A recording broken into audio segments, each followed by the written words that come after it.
was born in the relative obscurity of comic books, thrilling and devoted following with fantastic adventures, heroic rescues, and daring escapes in the mythical metropolis of Gotham City. As a hero of Saturday afternoon movie matinees, he captured the imaginations of throngs of film fans who eagerly awaited each week's chapter of his movie serials.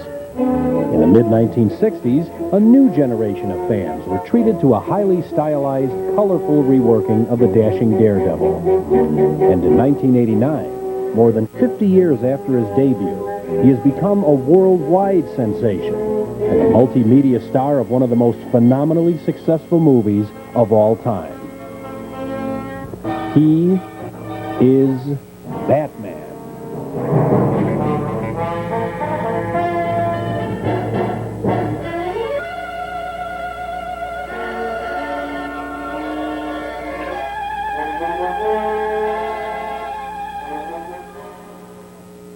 The comic book, a spin-off of the highly popular newspaper Sunday Funny supplements. The illustrated magazines became an instant hit with young and old alike when Depression-era distribution began to rise in the early 1930s. An array of colorful characters involved in exciting, romantic adventures helped ease the reader's problems during the most depressing Depression days.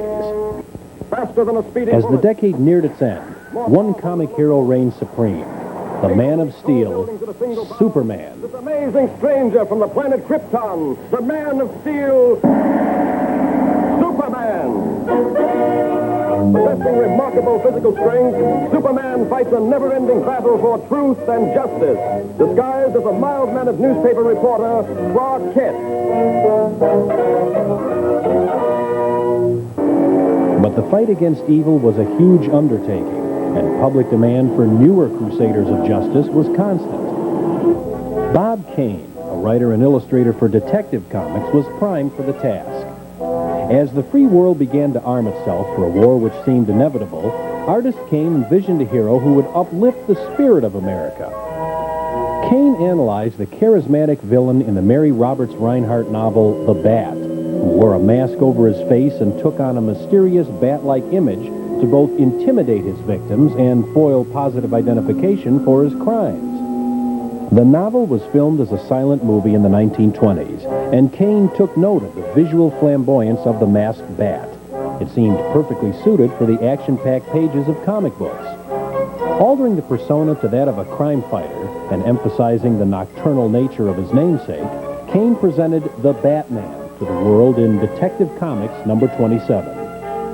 But unlike other superheroes of the era, Kane painted Bruce Wayne not as a born believer in the truth, justice, and American way, but rather as a crime fighter whose primary motivation is vengeance. As a child, Bruce Wayne watched as his parents were gunned down by a jewel thief. Years later, embarking on the crime-fighting campaign of his own invention, but lacking the distinctive persona with which to accomplish it, Wayne saw a bat fly through the window of his den, and his Batman counterpart was instantly formed.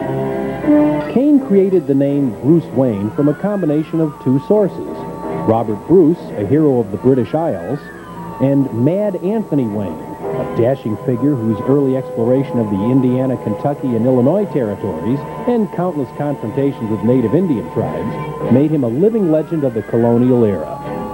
Batman was an instant hit with comic book fans, and his adventures, which featured Bruce Wayne's devoted butler Alfred and the eternally baffled city chief Commissioner Gordon, began appearing regularly as the United States went to war in the 1940s. Bruce Wayne's young ward, Dick Grayson, was also added to the comic book's cast of characters, and, becoming Batman's sidekick Robin, altered the Caped Crusader's image, changing it to the dynamic duo. Grayson grew up in a family of circus performers. One night, as he looked on, his mother and father were killed in a fall from the big top, an accident that was later discovered to be murder. With Batman's help, the evil perpetrator was brought to justice, and Bruce Wayne, realizing that Grayson's tragedy mirrored his own, became guardian to the youthful orphan. Together, they conquered every evil imaginable and provided comic book adventures that galvanized America's youth during World War II's darkest days. But adults turned to the movie serial a staple of 1940s culture which provided escapist entertainment in the form of cliffhanging 12 to 15 episode action films. Batman exploded on screen for the first time in 1943. Lewis Wilson was cast as Batman in the 15-chapter serial, produced by Columbia Pictures and featuring the youthful Douglas Croft as Robin. Week after week, thrill-seeking audiences were treated to such chapters as Mark of the Zombies, The Living Corpse, Embers of Evil, 8 Steps Down, and The Doom of the Rising Sun.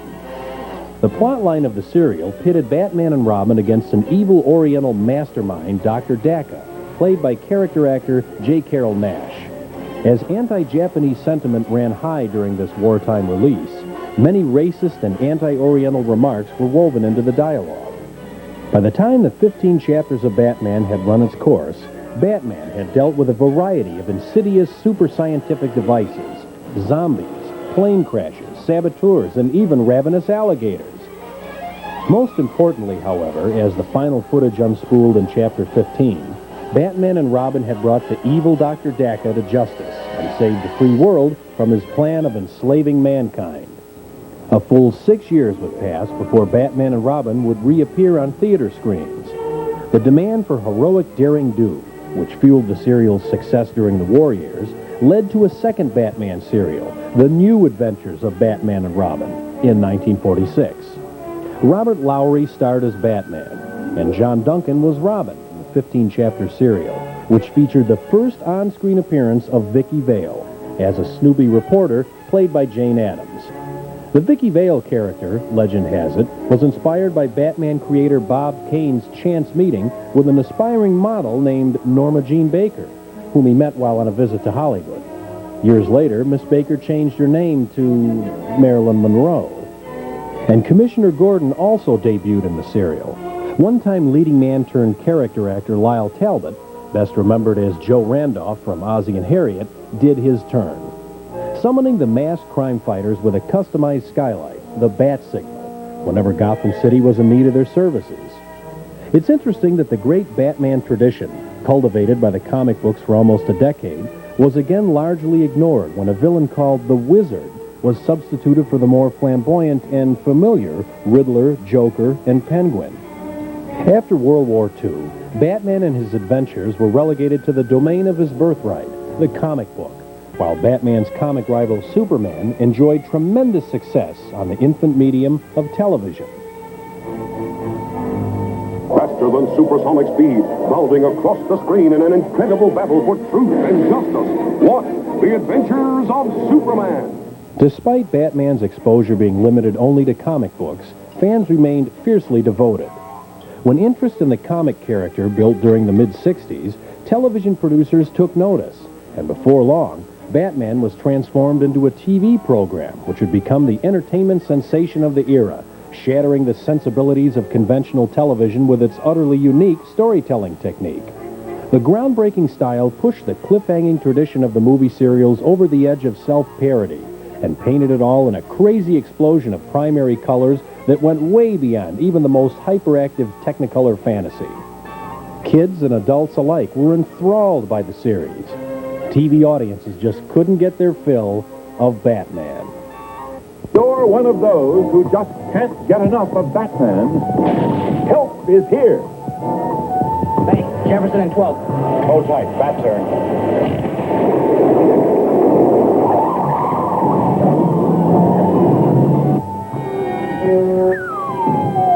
Surrender! He's got you, fake bandit. I order you to surrender. I hope this doesn't depress you. Sensational! Batman, watch out, those mummies! Sometimes I think people expect too much of us, Batman. They have a right to expect it. But we're only human. There. Feel better? It's only temporary relief, we know. But the next episode is just a few bat hours away. Actor Adam West was cast as Batman and became an instant celebrity as a result. He'd appeared in a handful of movies such as Marriage of a Young Stockbroker and Soldier in the Rain. As one of the two male leads in Robinson Crusoe on Mars, the character he played in the film was killed off in the first quarter of the movie. West fared much better when he was cast in a major supporting role opposite the Three Stooges in The Outlaws Is Coming.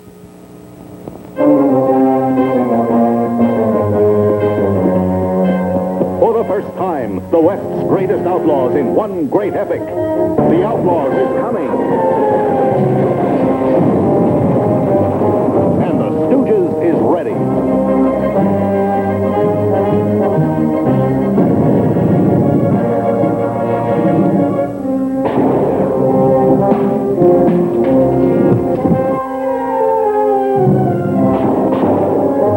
That was the West that was.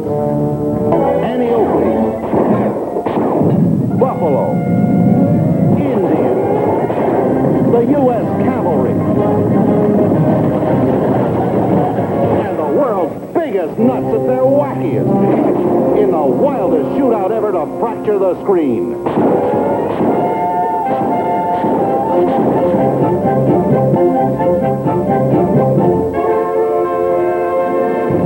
West had appeared in a number of TV pilots which failed to become continuing series, and it was while working on one such doomed pilot in the fall of 1965 that he was spotted by Batman producer William Dozier, and West suddenly found himself in cape and mask. 19-year-old Burt Ward became Robin, the boy wonder. Ward had been a champion ice skater at the age of 2 in his father's Rhapsody on Ice skating show. As a teen, he became a karate expert and a high school decathlon champion. Hoping for a bit part, Ward walked into Dozier's Batman audition in late '65, and while he had no previous professional acting experience, he emerged as both the definitive Robin and the world's newest teenage heartthrob. The Batman series was more than just an entertainment phenomenon. It was one of the most innovative programs in the history of television, presenting 2 primetime half-hour episodes per week, and linking them with a dramatic cliffhanger that borrowed directly from the motion picture serial tradition. Week after week, the Cape Crusader copes with the tricky traps of vicious villains. Will the time arrive when the Cape crime fighters come too close to the jaws of death? Holy metronome, what a face! Punched in the player piano roll. Watch Batman in color. Week after week, new viewers tuned into the program and escalated the show's popularity. Even the traditionally purist comic book fans applauded the campy tone and lighthearted characterizations, which were far removed from the comic's darker tone. A large measure of the program's appeal was due to the inventive gadgetry employed in every episode. Waddle Canal, Batman. What now? What now? Why, everything new as Batman and Robin battle crime with a battery of wonderful new Batnovations. The Batcopter, the Batboat, the Batcycle, and Flash, a late bulletin from the Cape. 3, 2, 1. The Bat Rocket blasting off. See the dynamic duo dangle from new heights of danger. Careful, Robin. It's quite a drop. See them batter their way through new bat ventures with old friends. Correction beams. Holy dark 10 in. I'm not just pussyfooting around this time, Batman. Meet their wild, weird new Batversaries, the archest criminals of all crime. Be with Batman and Robin weekly, in color, of course. While all of the crime-fighting devices used by Batman and Robin bore the personal stamp of the Cape Crusader, the ultimate gadget they had was the astonishing Batmobile. It had a bulletproof windshield, radar scope, trouble beam, anti-theft device, parachutes for brakes, and tires that reinflated if they were punctured by bullets. And shooting the bullets were the most hilariously stylized villains in television history. There was the Catwoman, originally played by Julie Newmar. For 2 seasons of the series, she appeared as a sexy femme fatale who always had a sassy, snappy response to anything Batman would say. Although they were on opposite sides of the law, it was apparent that she had a very strong romantic interest in the Cape Crusader, which he totally ignored. When Newmar left the series to do a feature film, she was replaced by singer Eartha Kitt, who continued the tradition of adding an underlying purr to every sentence. And then there was the Joker. This character was inspired by actor Conrad Veidt's portrayal of the tragic Gwynplaine in the silent movie The Man Who Laughs. To Batman, the Joker became the clown prince of crime. In the TV series, the Joker was brought to life by Cesar Romero, who had portrayed dozens of Latin lovers and sophisticated, romantic leading men in countless movies. Romero's Joker possessed a wild, maniacal laugh and always appeared in a thick, grease paint clown makeup. Veteran actor Burgess Meredith, star of such films as Of Mice and Men and The Story of G.I. Joe, appeared as the Penguin. Bedecked in a tuxedo, the Penguin, with his pencil-thin putty nose, always sported an umbrella which concealed a variety of lethal weapons. Meredith affected a penguin-like waddle and punctuated his speech with sardonic bird-like squawks. The Riddler featured Frank Gorshin, who had created a sensation as a nightclub impressionist, as the villain who would taunt Batman and Robin by leaving clues, always in the form of a riddle, to crimes he was about to commit. The Riddler costume was highlighted by a large question mark, in keeping with his keep-them-guessing persona. Like the Catwoman, the Riddler part also saw a change of actors when John Astin stepped into the role in the series' final year. David Wayne portrayed the Mad Hatter, a character from the Batman comic books of the early 1960s, whose secret weapon, the Super Instant Mesmerizer, is concealed in his high hat, enabling him to kidnap victims with the greatest of ease. Bookworm was a villain with a decided literary bent. His evil schemes borrowed directly from the plots of great criminal novels, stories, and plays. He was played by Roddy McDowall. Anne Baxter as magician Zelda the Great and Victor Buono as King Tut helped round out the pantheon of villains who appeared numerous times on the program. The Rogues Gallery also included George Sanders, Otto Preminger, and later Eli Wallach, all as Mr. Freeze, Art Carney as the Archer, Van Johnson as the Minstrel, Shelley Winters as Ma Parker, Liberace as Fingers, Carolyn Jones as Marcia, Queen of Diamonds, Cliff Robertson as Shane, Dina Merrill as Calamity Jan, Roger C. Carmel as Colonel Gum, Jacques Bergerac as Freddie the Fence, Ethel Merman as Lola Lasagna, Leslie Gore as Pussycat, Barbara Rush as Nora Clavicle, Ida Lupino as Dr. Cassandra Spellcraft, Zsa Zsa Gabor as Minerva, and Malachi Throne as Falseface. The villainous roles of Batman became highly sought-after parts in Hollywood. One reason so many major stars clamored to get onto the show was at the insistence of their Bat-fan children and grandchildren. Although many of the performers had enjoyed remarkable cinematic success, to their kids they weren't real stars until they did a guest shot on Batman. Dozens of celebrities appeared in brief cameo parts during the course of the series. Familiar faces included Jerry Lewis, Dick Clark, Sammy Davis Jr., Werner Klemperer as Hogan's Heroes Colonel Klink, Ted Cassidy as Lurch, Art Linkletter, Edward G. Robinson, George Raft, and even Santa Claus, who first met Batman in the comic book days. The show's success took the TV Batman to big theater screens at the end of the program's first season. Batman, a full-length feature, was released in the summer of 1966, with actress Lee Merriweather taking over for Julie Newmar as Catwoman in this outing. Everyone, flee for your lives! Emergency. Batman speaking. Warning all of you to brace yourselves for big news. The biggest. Tell them, Robin. Holy superlatives, Batman. It's really exciting. Soon, very soon, Batman and I will be battle-poking right out of your TV sets and onto your theater screens. That's right, Robin.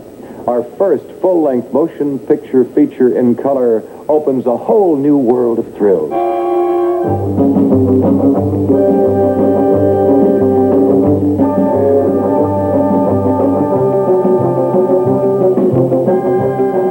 The big screen gives us more space on land, sea, and in the air to challenge the most cataclysmic collection of super criminals ever. Their minimum objective must be the entire world. And here are the dastardly villains. The Catwoman. Oh, you're going to see the perfect crime when I get Batman in my claws. The Riddler. Question. Who's going to make the feathers fly and knock Batman and Robin out of the sky? See the new weapons in the Bat Arsenal combat the forces of evil. The Batcopter. The exploding, man-eating shark. Holy sardine! The relentless Megaton Magnet. The unholy Quartet secret submarine. Fire one! Fire one! The Batboat in action.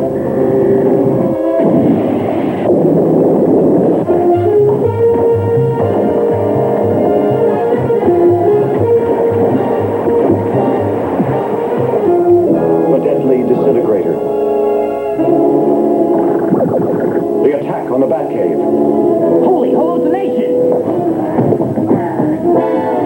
You'll blast through the skies on these mad, manned missiles. And you'll be with me, Robin, at the Bat Scanner, eavesdropping on Batman's romance. And you'll shudder at the death-dealing Polaris missiles. Brace yourself, Robin. This could be the end. The movie was originally scheduled to be made as a pilot for the TV series, but after the program's sudden debut as a mid-season smash hit, the film version stood on its own as a box office sensation. The movie served to fan the flames of Batman's popularity and ushered in the era's most explosive new catchword, Batmania.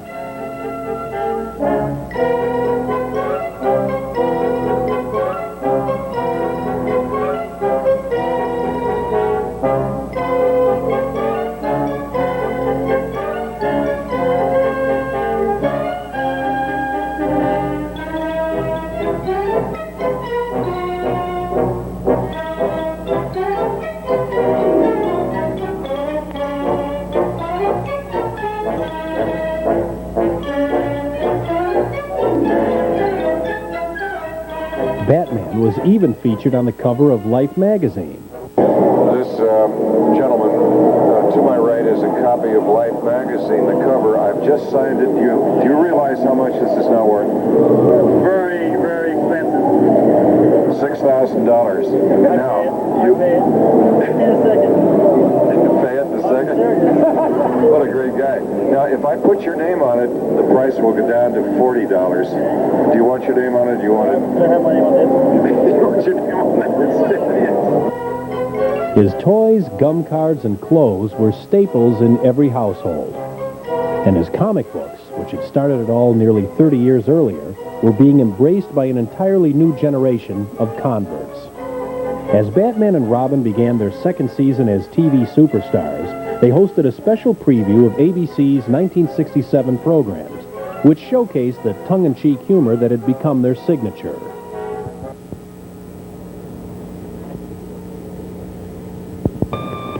Could you get that, Robin? I'm busy solving a crime. Batcave, Robin speaking. It's Commissioner Gordon. I better take it. Hello, Commissioner. What's the trouble? I see.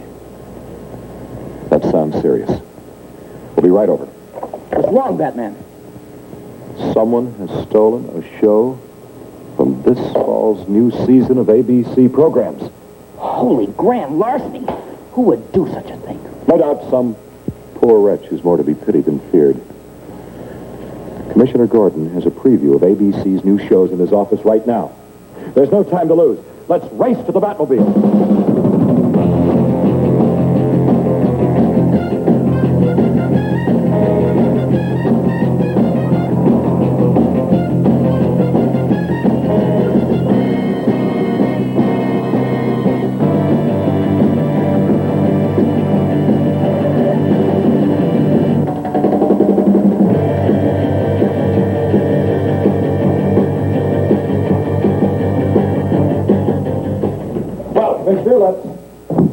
He's not here. Yes, I sensed that the second I saw the room was empty. What's this? It's It's a Bat Mike Review cartridge I invented for the commissioner last week. It should have all the ABC fall shows on it. Let's check it against the schedule. I'll just slip this cartridge into this special set and see if it's been tampered with. Ordinarily, Robin, your Aunt Harriet and I don't permit you to watch television until after you've done your homework and caught your criminals. But I'm afraid we'll have to make an exception this time.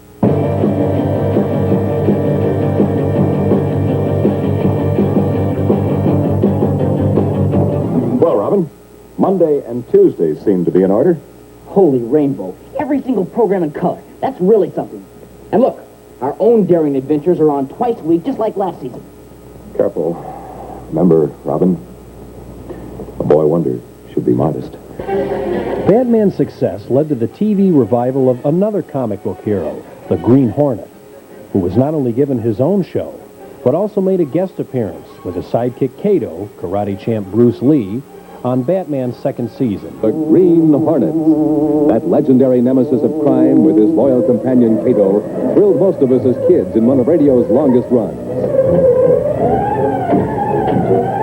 Let's push this aside, Kato, and go through. I'm with you, boss.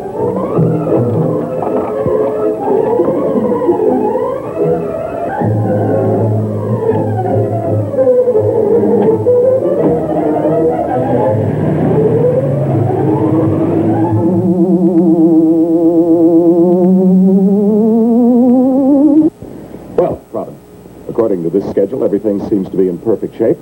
I fear we've been the victims of a harmless hoax. But wait, Batman. On Friday night, we're supposed to be... Let's head back home and broil some steaks on the barbecue. But Batman! Listen to the kid. He's on to something.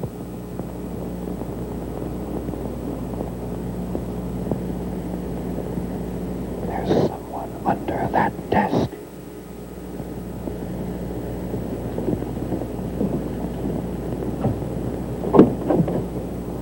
I can't tell for sure, but I think it's a poor wretch. Holy ad-lib! He looks familiar. Are you Milton Berle? If I'm not, I had a lot of fun using his credit cards. Come on, Burl. Did you say I was wanted for murder? That's right. What do you mean? ABC wants you to murder the people every Friday night, starting this September at the stroke of 9. Holy affiliates. What's my sentence? 5 years. 5 years. Holy residuals. 5 years, that'll be beautiful. Below the line of the 80,000. Give 15% to my agent. New villains in Batman's sophomore year included Egghead, played by Vincent Price, and the Puzzler, impersonated by Maurice Evans. Tallulah Bankhead gave the final performance of her career as the Black Widow. The master of time crime, the Clock King, was played by Walter Slezak, and the Sandman, the criminal scientist of sleep, was performed by Michael Rennie. For the show's third and final season in 1968, Batman added Commissioner Gordon's daughter, Barbara, whose crime-fighting persona was Batgirl, to the mix. Fear not, America. They're still on duty. That legendary duo, still humbly withholding their true identity under the guises of a noble flying rodent and a commonplace backyard bird. To the Batmobile. But what's this? That's no tricycle, citizen. Holy femininity. Batgirl. Batgirl? Batgirl? Batgirl? Snap and soft, stiff and flat. What reassurance in those sounds. Well, the dynamic duo now becomes the tremendous trio. Batgirl was played by former ballerina Yvonne Craig, a veteran actress of such films as Gidget and The Gene Krupa Story, and TV shows Dobie Gillis, My Favorite Martian, and The Man from U.N.C.L.E. Batgirl naturally kept her identity secret from her father, Commissioner Gordon. About man and television, Batman. See him in color every Wednesday and Thursday nights. Commissioner Gordon was played expertly for 3 seasons by Neil Hamilton, whose acting career ran the gamut from D.W. Griffith masterpieces of the silent era to Jerry Lewis comedies in the early 1960s. Batgirl's ally, and the only person who knew her real identity, was Batman and Robin's butler, Alfred, who had quite a few secrets to keep since he also possessed knowledge of Batman and Robin's true identities. The Alfred character was a staple in Batman's comic adventures, even being featured in his own stories in the comic magazines during the 1940s. Alan Napier, who portrayed Alfred, got his training with the Oxford Players in England before appearing in such films as Macbeth and The Song of Bernadette. The ever-so-British thespian nearly became television's first Sherlock Holmes. He starred in a nearly forgotten pilot film in 1948. Little man.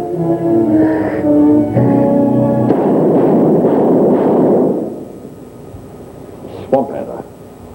Roylett must have died within 10 seconds of being bitten.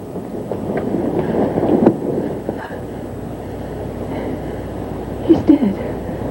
The best solution, Mister. Otherwise, he would have killed you. With Alfred lending a capable behind-the-scenes hand, Batman, Robin, and Batgirl confronted a new parade of adversaries in the final season of the program. There was the Siren, played by Joan Collins, who could sing in 7 octaves and put anyone under hypnosis. Louis the Lilac was a fragrance expert, performed by Milton Berle. And Lord Marmaduke Fogg, played by Rudy Valley, took Batman, Batgirl, and Robin to the British Isles for a classic confrontation. At the end of the 3rd season, Batman was canceled, and the dynamic duo were once again consigned to the pages of comic books.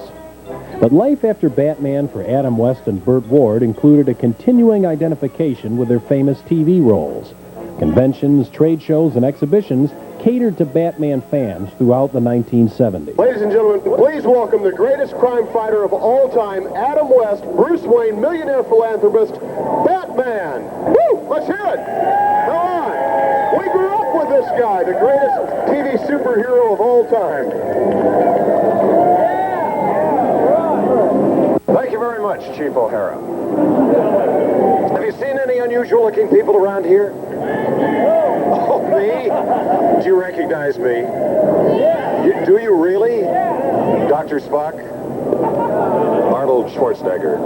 I'll just stand here for a few moments and let you admire my incredible crime-fighting physique. Yes, watch this, kids. That's that. Oh, nothing a piece of cake. Anyway, it's great to be here in Kansas City. It's great to be anywhere. I've been a bat for about 25 years now. It gets very lonely in the Bat Cave. So it's always great to get out and have a chance to meet you crime fighters of all ages in person. I really enjoy this. By the way, Robin could not be here today. Burt Ward, Dick Grayson. He told me to say howdy for him. He really hated to miss it, but actually it's my fault. I gave him some extra homework. He's been chasing girls. It's just a terrible thing. So I figured he better stay in the Batcave, do his homework. He can use the Bat computers to help him. Maybe he'll get a better grade. I don't know. Anyway, I know you've been waiting quite a while here in line. I do appreciate your showing up. I knew you'd be here, though. And I better not stand up here and talk too long because I don't want you to have to wait too long. And I know what the kids do when you wait with the kids and on your necks and sometimes the accidents. Anyway, you like my ears? Oh, good. They're all right. So what I'm going to do today is shake hands, say hello. We'll have a little visit. I'll sign the pictures. There are pictures available. If you'd like to have a picture of me, with your name on it, they're only $82 today, which is really a great deal, courtesy of the management. Anyway, one little warning before we start. Do not stand too close to my utility belt. It's full of dangerous, highly explosive crime-fighting equipment. I have my bat gas here, my batarang, a shark repellent, a peanut butter and jelly sandwich over here. I wear my cape proudly. My cape, yes. This costume, as you probably know, many of you, was developed after many years of experimentation, research, development to see what might strike fear into the hearts of criminals everywhere. I tried other costumes. Dressed like a beaver. It didn't work. Like a raccoon. Finally, I hit upon the costume of a giant bat. It does strike fear. It was apparent immediately. Let's see who looks crooked. Obviously a criminal. Watch the reaction. See right away. Anyhow, it's a lot of fun being Batman. You people have been so nice, so wonderful to us over the years. And it's a warm thing, you know, and people want to be accepted. They want to be loved when they go on a stage, I guess, or in front of a camera. So you've made all that possible for the old Bat. This is great. Batman entered the 1980s with a revisionist comic book presentation by Frank Miller, which brought him an entirely new audience of sophisticated adults. Published by DC Comics in 1986, The Dark Knight Returns replaced the traditional Batman persona with an epic 200-page psychological adventure. It told the story from the point of view of a depressed 55-year-old Bruce Wayne and delved into his tormented, vengeful spirit. The new graphic novel sparked a renewed appreciation of the Batman TV show and led to numerous reunions with the original cast. One of the earliest cast get-togethers was held at the fashionable Stock Market nightclub in Los Angeles. TV and news reporters practically outnumbered the fans at the event. The crowd on hand was treated to the sight of the show's original stars, looking as if they had just stepped off a soundstage in 1968, nearly 20 years earlier. Adam West declined an offer to don the familiar bat cowl. Amateurs I've ever seen. It is an amateur, definitely. It really is. It's very good, except he's had a lobotomy. You can tell. Oh, come on, you got to try it on, please. The stock market gathering sparked an incredible amount of media attention, with newspaper coverage, radio talk show interviews, and TV news cameras recording footage of the reunion for the late news. It appeared that Batmania was about to make an inevitable comeback. Even the TV program's Batmobile continued to roll up mileage as it made its way to numerous auto shows, shopping malls, comic book conventions. Anywhere the auto toured, crowds gathered. The original vehicle used on the Batman TV series had been consigned to the studio's back lot, where its condition had deteriorated. Refurbished at a cost of more than $150,000, the classic was then heavily insured and traveled between appearances with an ever-present contingent of armed security guards.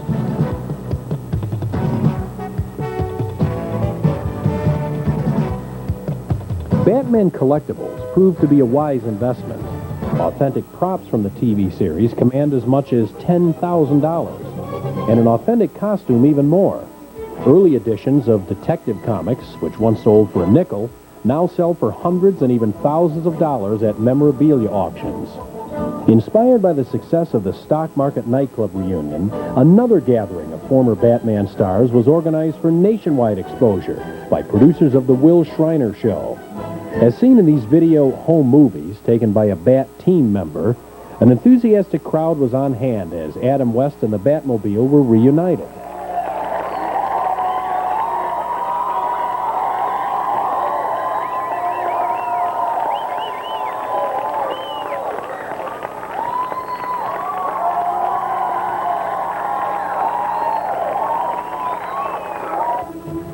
The highly rated show gave cast members the opportunity to reminisce, answer trivia questions, and share many interesting anecdotes relating to their lives on Batman. Not to be outdone, another program, The Late Show, staged what was to be the ultimate cast reunion. An elaborate Batcave was created for the special, with the original Batmobile itself serving as the centerpiece for the stage.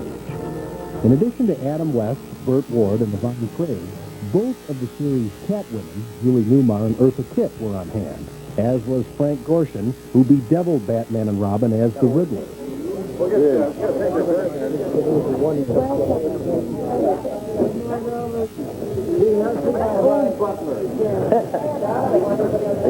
Sadly, the program marked the final public appearance of Alan Napier, who passed away just days after these video home movies were taken. With interest in Batman running hotter than ever, the next chapter of the Batman saga was about to unfold. By the late 1980s, the Caped Crusader was ready to celebrate the 50th anniversary of his creation and make motion picture history in the process. Exploding across America on June 23, 1989, the Batman movie became an instant sensation, shattering box office records in every state of the Union and ushering a new generation of fans into Bruce Wayne's mysterious and legendary saga. The movie's approach borrowed heavily from the dark persona and completely avoided the fun-loving humor of the television series. And Michael Keaton's controversial casting in the Batman role was another innovation, presenting Bruce Wayne as a readily identifiable everyman. Vicky Vale was played by the sleek Kim Basinger, a veteran of such films as 9½ Weeks and Fool for Love. Familiar characters such as Commissioner Gordon, played by veteran character actor Pat Hingle, and Alfred the Butler, enacted by Britain's Michael Gough, helped round out the contemporary cast. But it was Jack Nicholson as the Joker who took the Batman phenomenon to new levels of hysterical absurdity. While Cesar Romero's TV incarnation was an acknowledged masterpiece of over-the-top acting, Nicholson's Joker brought a malevolent exuberance to the screen and effortlessly transported the garish villain to a threshold of popularity rivaling Batman himself. The Batman movie set box office records, earning its first $100 million more quickly than any other film in history, and its merchandising eclipsed all marketing forecasts, chalking up billions of dollars among its 130 toy, clothes, and bubblegum card licensees.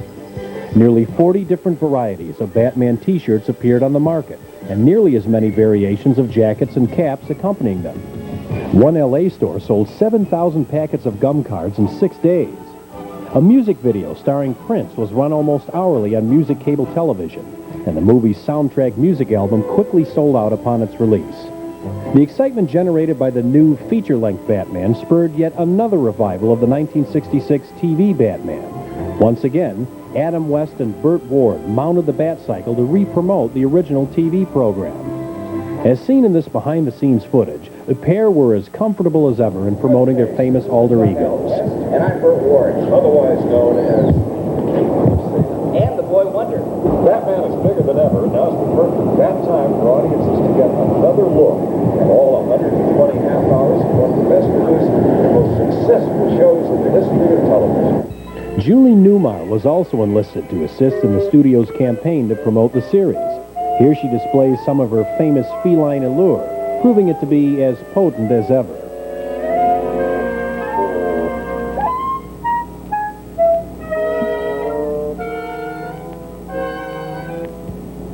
Yvonne Craig joined the trio later in the afternoon to do her turn before the cameras.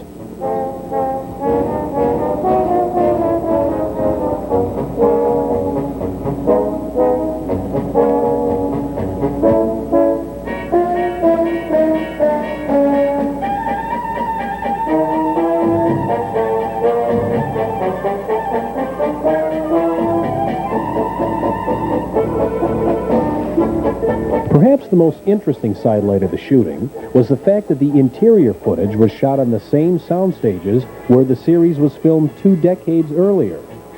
A new set was constructed, incorporating many authentic 1960s props. At the end of the series' 3rd season, the original sets were dismantled and destroyed.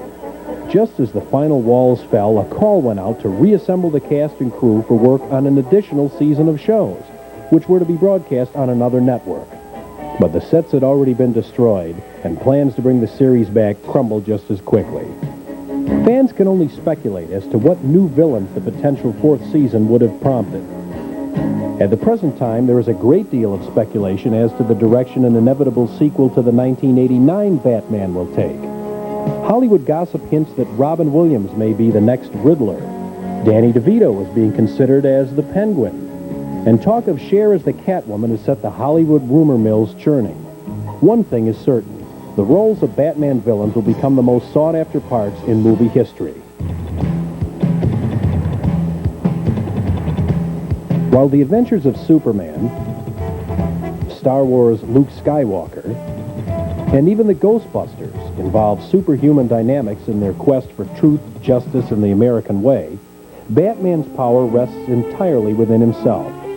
His bat image is undertaken as a means of self-preservation while fighting crime. If Batman should fail, Bruce Wayne, under the mask, can still be a success. But the image also conjures an inner strength and belief in self, enabling Batman to triumph in instances where Bruce Wayne, without the mask, would otherwise fail.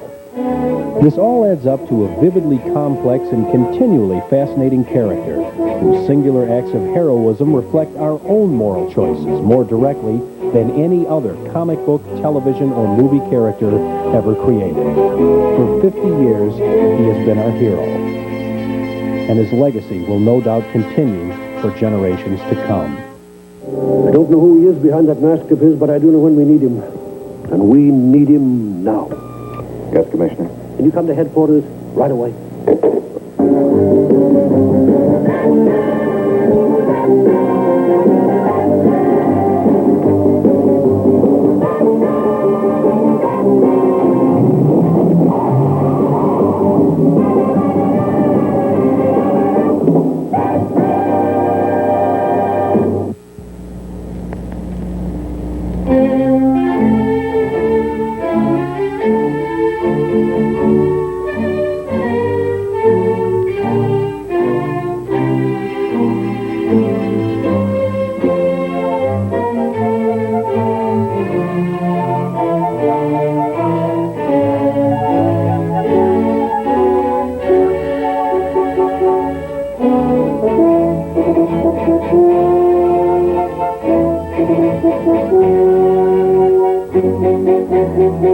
Thank you.